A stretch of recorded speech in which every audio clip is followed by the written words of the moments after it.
Daredevil Born Again season kedua udah gila ya, ini parah. Ini series salah satu favorit gue lagi yang ada di MCU, dan gila sih episode 4 terutama brutal abis gitu. Apalagi kalau kita ngomongin episode 4 itu lebih ke episodenya si Bullseye ya, Benjamin Poindexter ya, karena emang gila ini karakter gue makin suka itu setelah memang dia tampil di Daredevil langsung.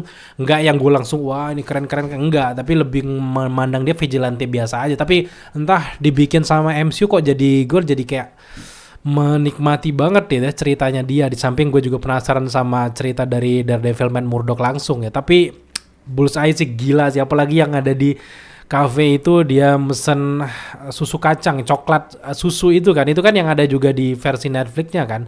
Terus juga pakai Walkman juga, itu kan Walkman terapinya dia kan, itu tetap ada di sini. Tapi kalau ngomongin tentang karakter Bullseye ya, development karakternya cukup menarik sih di masa depan. Kalau di dalam komik kan dia pernah jadi anggota Dark Avengers ya, dia jadi Hawkeye versi jahatnya yang nggak segan-segan untuk ngebunuh. Dia pakai bajunya Hawkeye juga di sana, itu versi Dark Avengers-nya. Bahkan juga si Bullseye ini sempat gabung di tim Thunderbolt. Jangan-jangan ke depan dengan kalau memang orang banyak suka dengan si Bullseye ini versi MCU, dia akan gabung di tim dari Florence Pugh ya sebagai anggota dari Thunderbolt. Tapi gue mau di awal-awal mau bahas dulu terkait yang lagi rame di sosial media terkait dengan salah satu scene yang ada di episode 4 ini.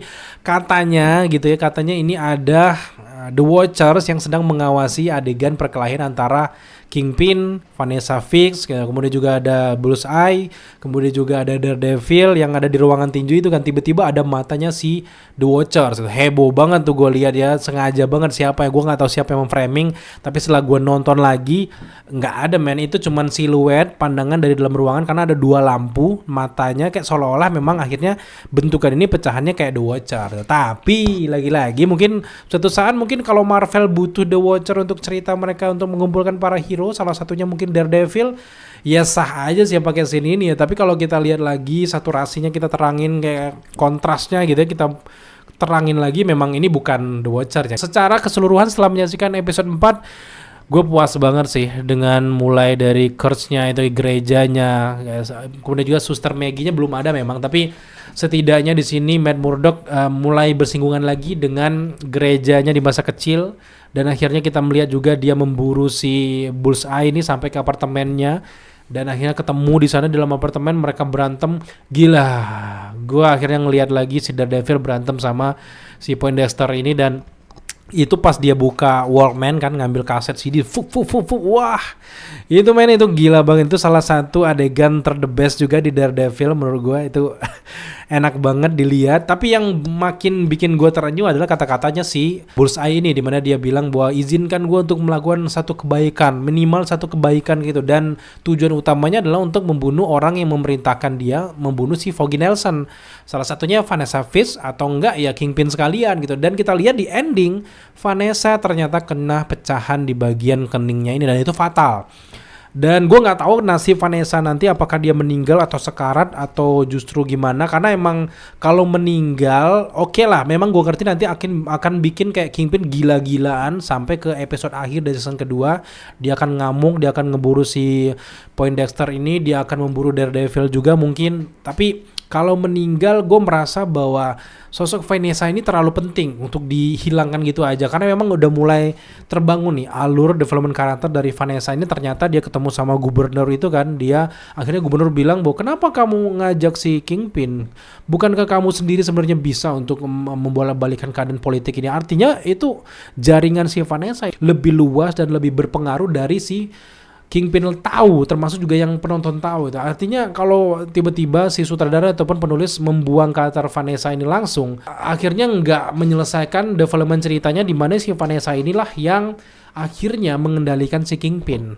Mungkin ya dengan keadaan dia yang dikena pecahan kaca yang si Bullseye itu, gue merasa bahwa dia cuman sekarat ya. Setelah itu si Fizz ini mengamuk kemana-mana dan dikendalikan sama si Vanessa ini. Dan raja sebenarnya, pengusaha sebenarnya kan kita tahu sendiri bahwa di belakangnya itu ada si Vanessa ini. Jadi gue merasa bahwa dengan adegan ini Gue penasaran sama langkah si Kingpin yang tadinya menahan karena dia sebagai wali kota New York gitu, dan gue nggak kebayang gimana amburadulnya si New York, dan terutama juga Bebe Urich ya.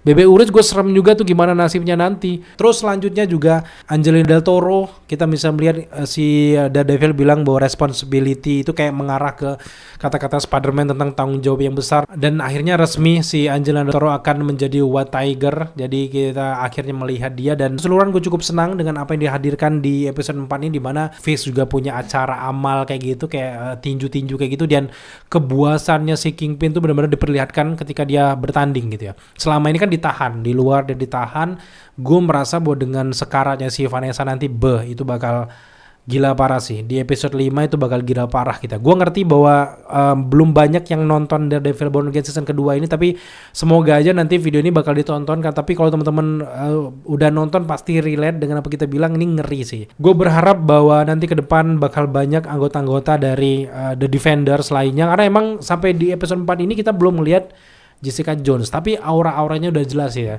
Angelina Del Toro sebagai White Tiger udah gabung sama Daredevil. Si Swordsman itu meskipun dia nggak gabung secara langsung, tapi rekeningnya udah dibukain, udah dikasih ke Daredevil dan teman-temannya supaya bisa digunakan untuk beberapa hal-hal misi-misi yang bisa menghancurkan si Kingpin ini. Dan jelas di ending dari episode 4 itu kita tahu sendiri bahwa Vanessa udah sekarat kayak gitu. Gue merasa bahwa Anti-Vigilante Task Force ini akan bener-bener membabi buta sih. Makanya itu nanti bikin si Jessica Jones akan gabung dengan Daredevil. Orang-orang yang dianggap superhero vigilante itu akan ditangkap semuanya, yang bikin semuanya marah. Itulah kayaknya mulai aura-aura bahwa si Iron Fist mungkin bisa muncul di sini dan yang lainnya juga bisa muncul. Terlebih lagi kalau teman-teman berharap Spider-Man, enggak ya, karena memang setelah gue baca-baca update bahwa Spider-Man enggak mungkin muncul di layanan streaming karena memang udah ada perjanjiannya, dan Sony-nya enggak mau. Sony-nya maunya cuma di versi layar lebar aja karena memang terikat dengan beberapa hak cipta. Makanya di Spider-Man Brand New Day yang datang ke layar lebar justru adalah karakter series dari Marvel kayak Punisher, dan Spider-Man itu nggak akan mungkin muncul di Daredevil Born Again dan sebagainya. Untuk sejauh ini yang gue tahu ya, karena emang gue juga update dari beberapa media-media besar terpercaya bilangnya kayak gitu ya. Jadi teman-teman kalau berteori bakal ada Spider-Man sebenarnya gitu, ya kita tahan dulu ya. Sebenarnya kalau kita pikir-pikir memang nggak masuk akal kekeosan yang banyak ini, masa Spider-Man nggak tahu, karena memang mereka masih ada sama satu kota. Kemudian juga kapal yang tenggelam si Northern Star itu, masa Spider-Man nggak tahu sebenarnya. Tapi ya itulah ya beberapa kelemahan dari film-film superhero, termasuk juga terutama Marvel, itu mereka nggak mau memakai logika untuk beberapa kejadian mereka, sama kayak kejadian si Sentry kemana Spider-Man, apakah Spider-Man terpengaruh cuma enggak, itu enggak langsung kayak gitu. Beda kalau di film DC kan, kayak minimal kayak Superman-nya si James Gunn lah gitu ya. Di satu kejadian itu akan berhubungan dengan beberapa superhero lainnya sehingga relate gitu. Mirip kayak di dalam komiknya. Kalau Marvel mereka belum berani kayaknya menerapkan itu gitu. Nah, ngomongin tentang si kapal Northern Star itu, kita tahu sendiri bahwa saksinya yang akhirnya muncul pengen menjaga juga bersaksi bahwa Kingpin yang bersalah, tiba-tiba udah dibunuh langsung sama anak buahnya si Kingpin. Udah akhirnya ditewas di sana, selesai. Tapi rekamannya udah direkam sama si pengacara, sama si teman-temannya, dan mudah-mudahan itu bisa jadi alat untuk menangkap si Kingpin gitu. Dan juga gue cukup agak gagal fokus dengan berat badan dari Kingpin ya. Ketika dia tinju kan dijelaskan dimana berat si Kingpin kalau di versi live action itu ada di 325 lbs. LBS itu kalau dikilokan itu sekitar 147 kg lah gitu. Cukup realistis untuk dunia nyata. Kalau dalam komik kan dia sekitar 450 plus lbs gitu. Jadi kalau di kilo kan 450 itu sekitar 204 kg badannya, saking gedenya, ngegembung kayak gitu.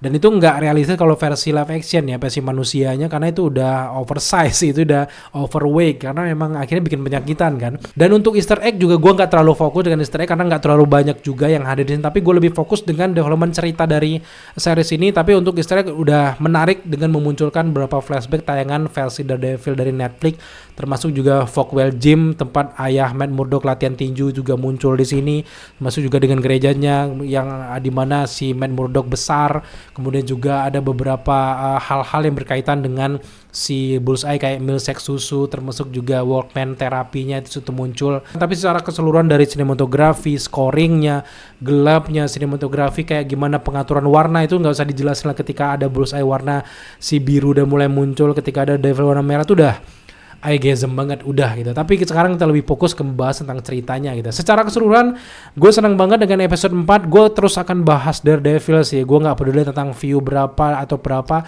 Kemungkinan mungkin teman-teman belum sempat nonton atau ada juga yang nunggu sampai tamat dulu baru kalian nonton, itu is okay. Setidaknya kalian mampir, kalau kalian bingung kalian nonton di beberapa video kita gitu. So itu saja first reaction gue setelah menyaksikan episode 4 ini gila parah.